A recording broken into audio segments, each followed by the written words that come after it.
Thank you very much for the invitation to Gondola. This is one of my favorite events in the world. I apologize for not being here in person due to some COVID in the family. I hope you enjoy this presentation, and I'll share more the importance of Gondola to me during this presentation. This is a presentation that I've delivered on many stages around the world. It is called a Disruptive Future of Retail. It's been updated to review what post-COVID-19 has actually done to the retail industry going forward. The agenda that we will cover today in very quick succession includes the following 5 topics. We'll discuss the 30 trillion retail wake-up call. Is e-commerce eating the retail world? The retail recovery is now fully underway. The retail new normal, and the post-COVID-19 future of retail.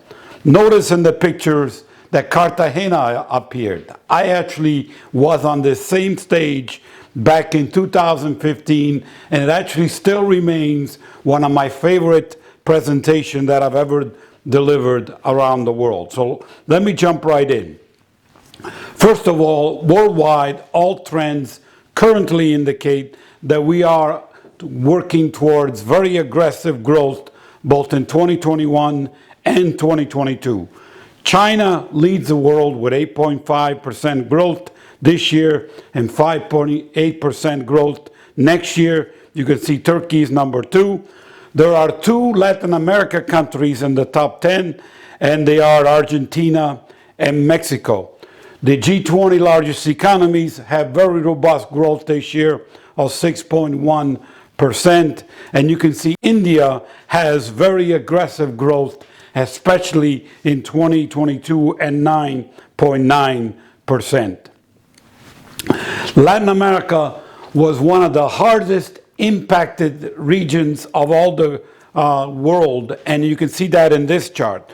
You can see that very negative impact from COVID during 2020 in many of the Latin America countries, especially Peru, Panama, and Venezuela, which were the top 3. You can see how they compared to the rest of the world, which had a decrease of negative 0.3%, and many Latin America had a much harder time during COVID. But the good news is that recovery is underway. We hit the trough, that we are now recovering out of the pandemic, including in Latin America, with Chile and Brazil leading the way, as you can see from the chart on the right. So expect continued growth as we come out of this pandemic. One of the key challenges, of course, remains vaccination rates. This chart looks at the different vaccination rates as of October 6th, 2021. And you can see Latin America, except for Chile, really still has a lot of work to do to recover, to get to where some of the other parts of the world are, in places like China, which is already at 73%, UK at 66%, and France also at 66%. As of October 6th, 46% of the globe is currently fully vaccinated. The challenge going forward that 2.3% of individuals in low-income countries really still have very low vaccination rates. And really the more disturbing trend is the vaccination rate has actually declined from where it was just a few months ago. Additionally, the near-term challenges are all those things that we hear about supply chains, especially the unavailability of chips that go into a lot of our devices and cars and computers and so on, and phones. And also, unfortunately, there's even a toilet paper shortage that has resurfaced. So all the data that I've shared with you, supply chain could have a dramatic impact in terms of slowing down some of that acceleration going forward. Let's now look at the 30 trillion retail wake-up call. Prior to COVID-19, retail was on a continuous growth path that was lasting multiple years, as you can see from the chart on the left. By 2023, we were expected to reach nearly $30 trillion worldwide in retail sales, and growing roughly at 4.5% for the last 3 years going into 2023. As you can see on the right, all regions were expected to have a robust year in 2020 and in 2021 with substantial growth.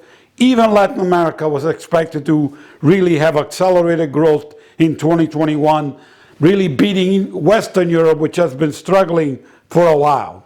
Then COVID-19 hit. And what did COVID-19 do? It led to substantial wealth transfer. For example, worldwide, $285 billion was transferred from general merchandise and hospitality stores that was forced to close to food, drug, mass merchandise, and convenience that were allowed to open and were deemed essentials. There was also dramatic transfer, for example, in North America, from small companies to large companies of $250 billion, again, because small companies were forced to close and large companies remained open. In the US, for example, that led to over 400,000 stores, especially small stores, going out of business during the pandemic. And in fact, the US was dramatically impacted by this crisis. As you can see here, in the comparison between April 2019 and 2020, key sectors like apparel had a dramatic drop, minus 89%. Other sectors severely impacted with restaurants, minus nearly 50%. And if you ask retailer, just giving me one word to describe the year, they would tell you chaotic, challenging, and adapting. Everybody had to learn on the fly how to adapt to the new retail normal. Just in closing, because the US is such an important global retail market, the US continues to right size, and really what COVID has done has accelerated that right sizing. And by that I mean, and this is really a lesson for the world, the US went on a store opening binge, especially in the 1970s, where their sales per capita really exceeded, as you can see here, many other countries in the world. So that retail apocalypse that you were hearing about even before COVID was accelerated by COVID. A key question that I get asked all the time around the world is e-commerce eating the retail world? Are physical stores going out of business? And let me answer that question. First of all, the pandemic did really have a severe impact in terms of what was happening to retail stores. And in fact, McKinsey says that in 3 months, we accelerated 10 years of digital adoption. So we accelerated trends that really were underway, accelerated them by 10 years in 3 months. And as we'll talk about here, that acceleration continues. But that does not mean that physical stores are going out of business.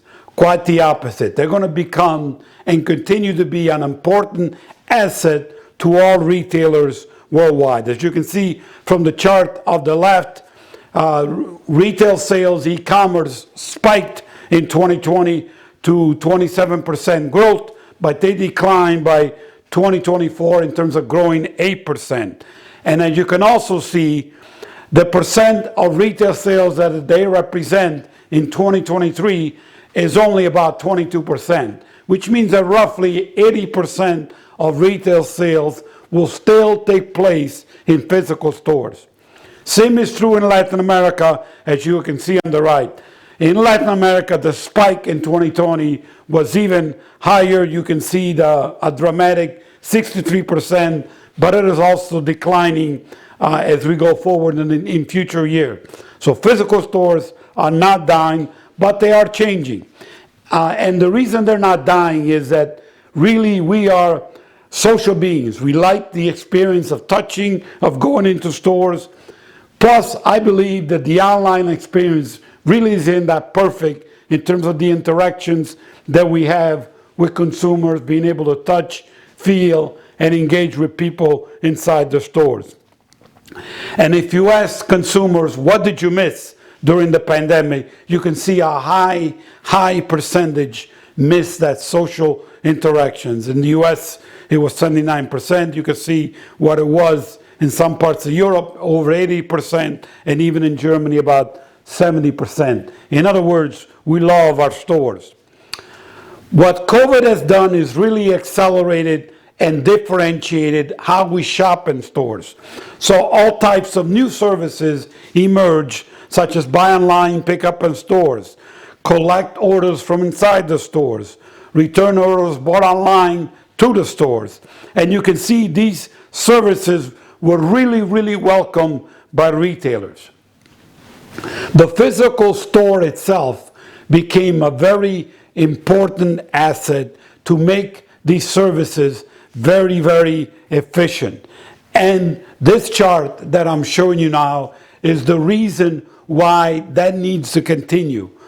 Those retail services did explode, but those retail services, without the efficiency of a physical stores, can lead to a substantial decline in margin. So retailers need to continuously work towards really improving how these new services are being delivered, because they are not going to go away even after the pandemic. The good news that you should take away from this presentation is that although these still feel like tough times, the retail recovery is really underway. And what you must understand is, although this crisis is much worse than the ones that I'm showing on the screen now, all crises really go through phases. And you can see here, in terms of the crisis such as the SARS outbreak, the Fukushima disaster, and the MERS outbreak, we went through a phase where we're actually living through the outbreak. Then we saw a steady recovery, and then we saw stabilization. So that process we're going to go through as we emerge out of COVID-19, although it's taken in some parts of the world longer than others. And a lot of that has to do with vaccination rates, the adoption and the availability of other digital services. One of the markets that I look at very closely and follow is China. And the reason I look to China, on many levels, they are leading the world in terms of where retail goes next. For example, as you can see on this chart, their digital sales are already really explosive. If you compare them to the United States, they almost are 3x. Also, their spread in terms of online and offline is again being combined, and they're having all kinds of supporting services. Social commerce, for example, using social media to actually conduct commerce, is already a $242 billion business, up 12%. We talk about in the US about a few dozen Amazon Go. There's already hundreds of these automated self-checkout stores in China. 800 million people during the pandemic in the first half of 2020 use mobile pay. In some parts of the world, we're still trying to figure out how to get that set up. China is experimenting with things like live streaming, which is already, and this is interactive commerce, where influencers are selling new products live and online, and that's already $129 billion. And as you can see, companies like Alibaba really have taken this digital to the next level by creating these shopping days, such as Singles Day, which generated 38 billion. And to give you a point of comparison, in the US, we had this Thanksgiving weekend that we talked about, which is the biggest shopping holiday, and that's over multiple days. Alibaba does a lot more business in a shorter amount of time versus the US over multiple days. So these digital engagements are very important. Now, how does the world recover? As you can see on this chart, we went through a spike where the essential sectors of the industry, such as food, drug, convenience, had a dramatic increase. They stayed positive. Zero is really 2019 levels. And as you can see here, dramatically negative when the restaurants and department stores, they went dramatically negative, as did as a result, because there were so many of those, the retail industry. But we're all recovering, with 2022 being the year, roughly the middle of the year, where some of these sectors really get to positive, with the really the strongest and challenged sector being restaurants. In North America, a similar kind of a trend. Again, the essentials spiked, the food, drug, and they continue to stay positive. You can see what happened to the restaurants and also the department stores and apparel. But you can see when the recovery takes place, which again is roughly full recovery to 2022 levels in this year, late this year, early into next year.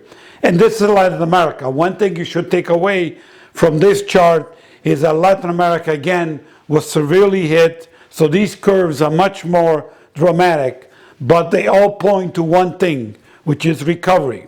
And as you can see also on this chart, there are budget challenges that especially the Latin America countries are in red versus some of the other parts of the world that are getting to green faster. So the good news, we're going to come out of this. In some parts of the world, it's going to take longer than others.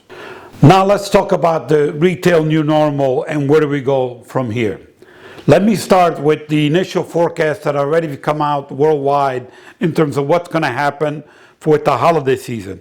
And again, good news. Retail is expected to have very strong holiday, with digital still being a very, very important factor. Worldwide, there will be 1.2 trillion online sales that will take place, and that will grow 10%.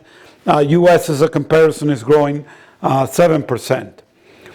One of the challenges that we will go through this holiday season is that prices are going up 20%.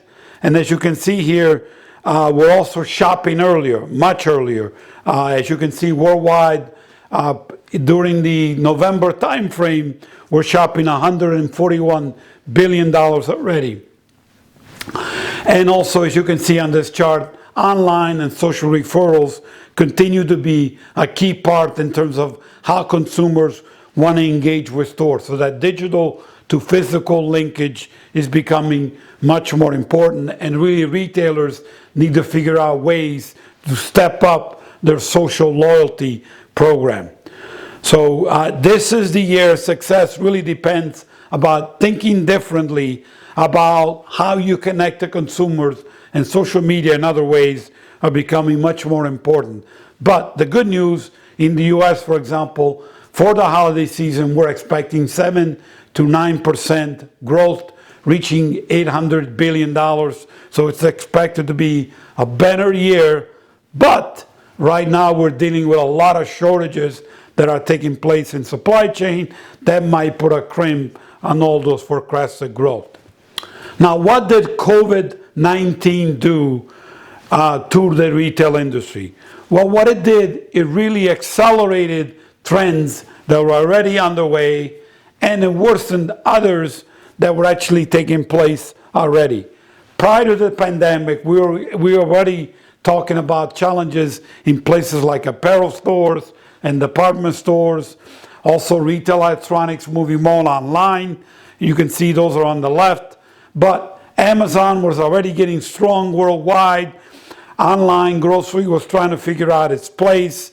These new services, be eating healthier with organic and so on, were becoming more important. Those were all taking place. Really what was happening with the pandemic is what was already taking place was all accelerated on a much more dramatic pace because of COVID-19. What COVID-19 did do is really make safety a very important purchase driver. Whereas in the past we thought more about experience and price, now safety become a top 3 buying. And actually, as you can see here, value per money is 63%, ease of buying is 40%, and my personal safety is also 40%, and this really is a global survey. And as you can see on the right, we are still dealing with some of these challenges. This is not to really recent survey earlier this year that shows in a lot of countries in the world, including many in Latin America, consumers are still afraid to actually shop inside physical stores. So portraying this all-out safety, very important. Going forward, there are 6 fundamental shifts to consumer behavior that were brought on by the pandemic. And really, as we emerge out of it, we're being more optimistic. We are seeing some signs that the spending recovery are taking place. A lot of being driven by what's happening with the vaccination rates. The digital stickiness that was underway prior to the pandemic is accelerating. We're trying to figure out this life balance of home, and loyalty was challenged during the pandemic. I didn't share it in this version of the presentation because of time, but loyalty really got tested during the pandemic, with many consumers abandoning brands that they were loyal to based on price and convenience and shopping at other brands. And what the pandemic has also done is made the consumers much more demanding. And you can see that on the right, where consumers basically will stop shopping with someone who does not meet their demands. And again, you can see the percentages from multiple Latin America countries on that side of the chart. Technology was playing a key role prior to the pandemic. All that got accelerated because of the pandemic. The challenges that retail was dealing with prior to the pandemic, they had to deal much more aggressively during the pandemic. They were all worried about having all these disparate systems. As you can see here in 2021, that is still a challenge. They still have a lot of old technology they had to upgrade, still a challenge. How to deal with change, a challenge. What's interesting to me is really what's in the middle. A lot more investment in mobile and mobile devices for associates and managers. To me, that's a very important part of retail going forward, is really that digital conversation between a store associate and a manager with the digital savvy consumers when they walk inside the stores. And as you can see here also on this chart, a lot more investments are going into really helping retailers engage better and much more aggressively with consumers through loyalty programs and other programs, and also through these new services. So curbside pickup doesn't go away, it stays and continues to grow, and also the ability to do digital stuff. So something you bought online, returning it to the store, very important going forward. That is not going away. Now, what does the post-COVID-19 future of retail look like? Let me share you some of my ideas. First of all, in my view, retail has gone through 3 megatrends. These megatrends were really shaped by technology. Prior to the 1970s, manufacturers were really in charge of retail because they had very efficient supply chain driven by technology and could almost tell retailers what to put in stores. That all changed in the 1970s with the introduction of the barcode. The barcode on all those products really allowed retailers to become logistics companies. And if you want to look at what happened to Walmart after they adopted scanning, just look at really that magic moment of 1974 when that first item was scanned in the United States in a supermarket, and what happened to Walmart after. In my view, we're in the middle of the third mega trend, again accelerated by COVID-19, where the consumers are really now in charge of the shopping journey because of the smartphone. The smartphone, roughly with Apple commercializing it around 2010, really has become the device that allows the consumer to tell the retail stores real time whether they like you, don't like you, and I'm standing in your store, but I'm going to buy this product online because I can find it now cheaper. All this really is taking place in an environment of long waves of innovation that have been going on for a long time. We're on a journey, and really I love the chart on the right on these long waves of innovation that we're going to. We're now in this new sixth wave of innovation where artificial intelligence, the Internet of Things, robots, drones, and clean technology really are going to become the next waves that you're going to hear a lot more. And I'm actually going to talk about those here in this presentation as I conclude. So these are a long journey, but retail really has been transformed because of technology. That pace has dramatically accelerated, as you can see on this chart, driven primarily by two levels of technology. One is connectivity, so the internet and getting devices connected to the Internet of Things really has exploded in terms of really driving integration and intelligence. And the other is mobile. The explosion of really worldwide, people being able to afford and really get a smartphone, and that smartphone being a window to retail has been dramatic. As you can also see from the last chart on the right, what's very, very important is the pace of acceleration really has dramatically increased over the years. How long did it take for new technology, such as a telephone, to reach 50 million users? That was 75 years. As you can see, as we go up these technology solutions, it only took Twitter 9 months. The Angry Birds, 35 days. Pokemon Go, 19 days. So we really are accelerating as these viral technologies come about. They get accelerated in the market. That pace of innovation is really, really accelerated because of COVID-19. This is a chart that looks at the priorities going forward because of COVID-19. And you can see product and service, digitization, analytics, supply chain, and cloud migration, artificial intelligence, Internet of Things, robotics, all becoming much more important focuses areas because of COVID-19. One of the companies that I'm amazed really what they're done and how they've emerged and how they're morphing, really continuously leading to new innovations and new ways to do business is Amazon. As you can see here, they've had tremendous growth, reaching almost $400 billion in 2020. What's interesting about Amazon, their online sales are almost a loss leader. A majority, actually almost 2/3 of their profit comes from their online AWS web services. But they've leveraged the profitability to continuously innovate and find new ways to generate business. Amazon Alexa, the ability to talk and to buy and to shop. The Amazon Prime program, so paying $119, there's 200 million people in that program right now. Advertising has become a new very high growth, so leveraging their platform and their structure to actually drive advertising.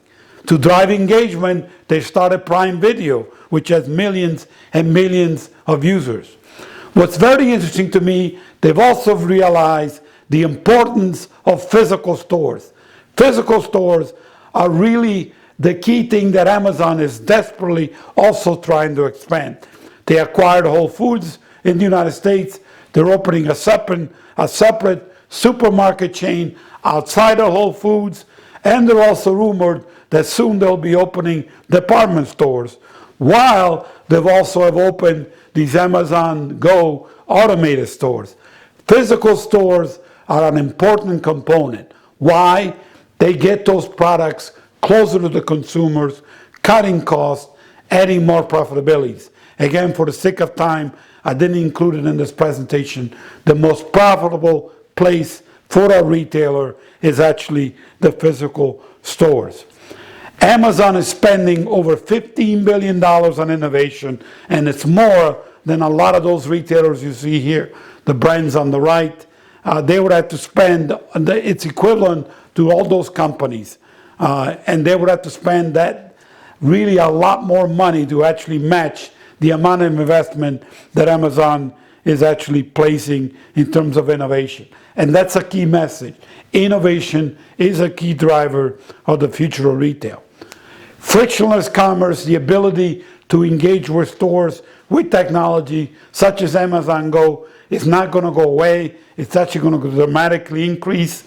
It's going to elevate the importance of several technologies: computer vision, artificial intelligence, machine learning, smart shelves, and RFID.